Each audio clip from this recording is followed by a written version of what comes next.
Урматтуу Акматбек Келдибекович, мына жакында эле парламент кумтөр боюнча өз чечимин, жыйынтыгын чыгарды. Ошонун ичинде Ата журт партиясынын сунушу негизги болуп эсептелди.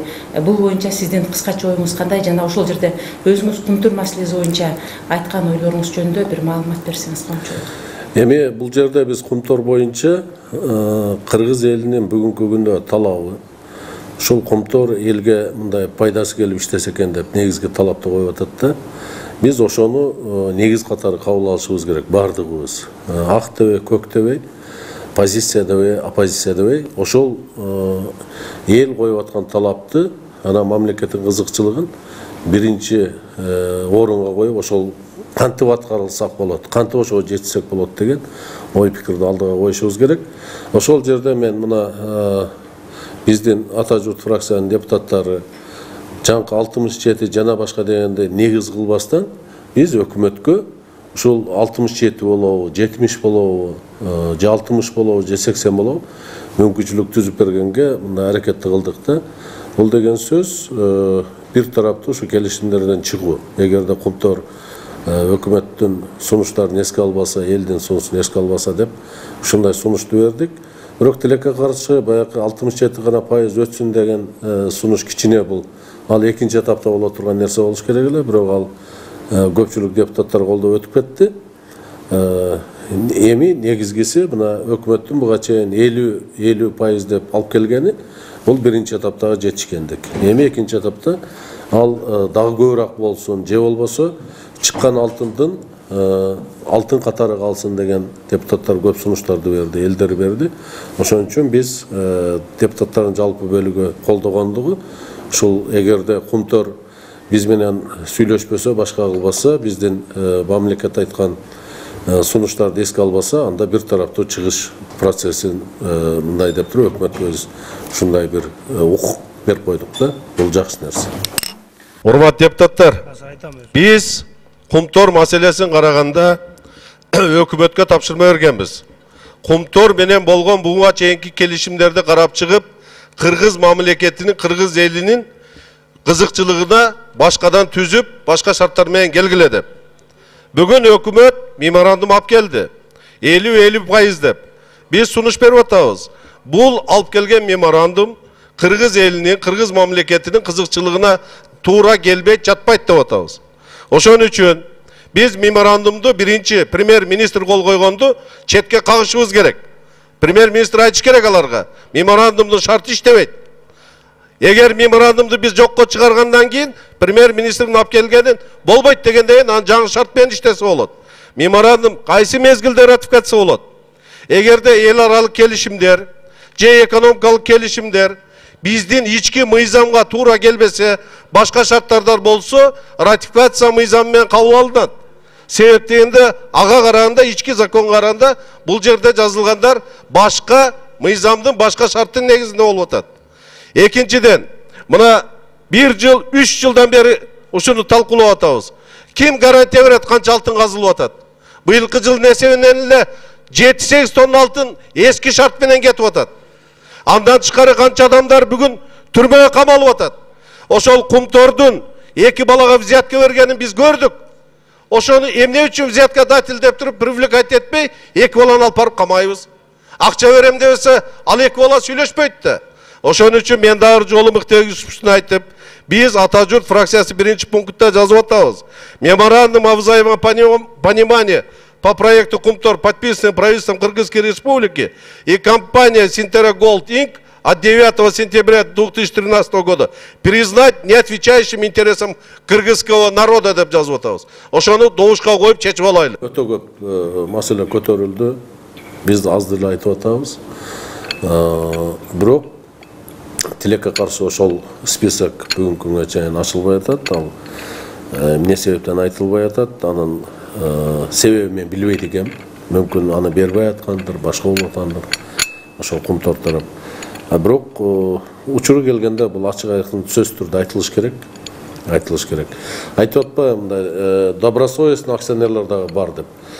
Ким анда ошол акционерлер болсо Кыргызстанга 33%дан 50%га жетсин деп өзүнүн 17%ын берип койду деген суроо туулуп атат да. Ким эле онда өзүнүн пайызын мынакей мен бердим өкмөткө деп берип койду. Ошон үчүн бул жерде суроолор көп. Мен ойлойм, аны ачык айкын айтылыш керек, ачылыш керек.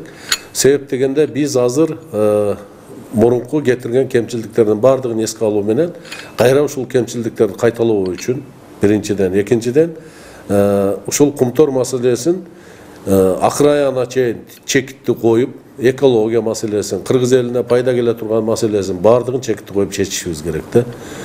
Болбосо бул маселе эч качан бүтпөйт. Ал эч ким гарантия бере албайт. Эртең дагы бир 3 жыл, 4 жыл өткөндөн кийин кайра дагы көтөрүлбөйт дегенчи.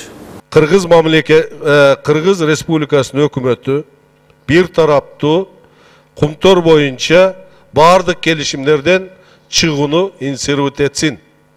Ушуну киргизип туруп коюп коюңуз. Бирок бул деле өзүнүн смыслын жогото баштады. Себеп жеринде 67 деген ал моул шанысты биринчи берип, анан айтыш керек эле. Эми добиваться эткиле. 67 болобу, 70 болобу, 80% болобу деп. Биз бир колун байлап туруп, кайра айтып атабыз. Ошого жетпесең анан кийин чыккын келишимден. Келишимден чыкпай сайын болбойт. Болбойт. Эч ким сүйлөшпөйт. Ата журттун дагы жолуп койдум. Биз ушу менен 40 күндөн бери айтып атабыз. Бир тараптуу келишимден чыгыш керек. Кыргыз мамлекети. Бирок сурок берип аткансыңар да силер дагы. 3 ай, 2 ай деп. Колдоп берели. Жо, биз ошону кабыл алса 1 ай болобу, 2 ай болобу, 3 ай берейли деп атабыз. 3 ай беребиз. Бүгүн суроктун кереги жок. 67 айтсын премьер-министр. 67-ни 5 ай берсеңер мен бүтүрүп келем деп. 4-үчү микрофон. Мына бүгүн эле массалык маалыматта ушул маалымат пайда болду. Болот Абилдаев экс финанс министри жана экологиянын экс министри Темирбек Ахматалиев экөөнүн ушу кумтур боюнча жоопкерчиликтүү деп жоопко тартылышы бул жөнүндө сиздин оюңуз кандай?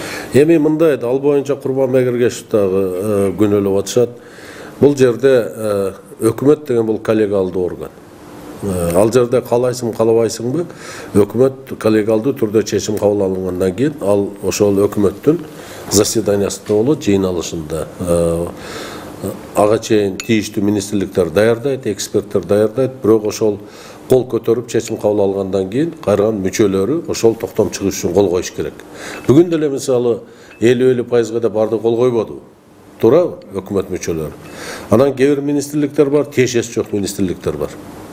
Эгерде мамлекет катары чечим алгандан кийин ошол мамлекетте иштеп аткан кызматкерлер кол коюп, кол көтөргөндөн кийин аларды бүгүн арасынан тандап алып сен жоопкерчиликтүүсүң деген бул мен ойлойм бул туура эмес. Бул туура эмес. Андай жолго барбашыбыз керек. Себеп дегенде бул мамлекеттүүлүктүн бирден бир түзгөн шарты. Азыр андай болсо бир дагы министр, бир дагы зам министр кол койбойт аз эчтеке. Мамлекеттүүлүккө шек кетип калат. Жантөбө Жолдошович, биринчиден кайсы өкмөт мүчөсү иштеди бул боюнча жоопкерчилик болуш керек. Сиз бошолушуңуз керек. Колунан келбеген адамдарды жумуштан алыш керек. Вице-премьер болобу, министр болобу, алар кетиш керек. Мамлекеттик комиссия болду, депутаттык комиссия болду. Убак берилди. Бүгүн мен дагы жолу кайталайын, тарых үчүн. Бир тараптуу биз чыгабыз деп айтпай сайын, канадалыктар эч качан сиз менен сүйлөшпөйт. Жыйынтыкка жетиш кыйын болот. Бүгүн Синтеранын бир өкүлү айтып атат. Синтеранын бир өкүлү. Biz 1 milyar dolar getirgenmiz dep. Alardın жалпы alıp çıkıp ketken akçası 7 milyar dolarga jetti. 7 есе alıp çıkıp ketти. Oşun üçün, ne üçün 67 oluş gerek? Ne üçün 70 bolboyt? Ne üçün 68 bolboyt? Sebepten dedi biz murunku mizamdar menen murunku kelişimden bardığın jokko çıkarganбыз. Ушуну эске алышыңыз керек. Кыргыз мамлекетинин кызыкчылыгы болуп аткандан кийин ушу Кыргыз мамлекетинде турган бийликтин бардык бутактары жоопкерчиликке барыш керек. Өкмөт, жогорку кеңеш ким тиешелүү болсо бардыгы барыш керек ушу жоопкерчиликке. Кумтур маселесинин акыйкат чечилбей жаткандыгы боюнча бүгүнкү күндө Жети Күз элинин Сары айылынын тургундары абдан активдүү катышып, ошолор эл талааны талашып жаткандай болуп жатышат. Ал элге сиз өзүңүздүн кандай сөзүңүздү айтат элеңиз? Мунун жыйынтыгы кандай болуп чыгышы мүмкүн? Себеп дегенде мына бүгүнкү күндө экология шарты боюнча ошол жерге келинген зыяндар. биринчиден. Экинчиден ошо кумтордон мисалы Камека, Синтера боло биз 1 миллиард доллар короттук деп атат. Бүгүнкү күндө алар 7 миллиард доллардан ашык пайда табып кетишти. Эми мына бүгүн маселе ушунча жылдан бери көтөрүлгөндөн бүгүн эл дагы айтып атат. Давайте экология шартын, кыргыз элине пайда жагын карайлы дагы. Булар 3 эсе, 4 эсе өзүнүн пайдасына алышты. Эми элдин пайдасын көбүрөөк коелу деген шартты коюп аткан, туура эле шарт. Туура шарт. Анан кийин туура маселе көтөрүп чыкса, башка алса, аларды душман көрбөш керек. Иштеш керек эл менен. Эл менен иштеп, ачык айкын айтышып, чечилген маселеге эл деле түшүнөт. Ошон үчүн мен ойлойм, бул жерде элдин көтөргөн маселесин аларды күнөөкөр кылып башка алгандын эч кандай кереги жок деп ойлойм.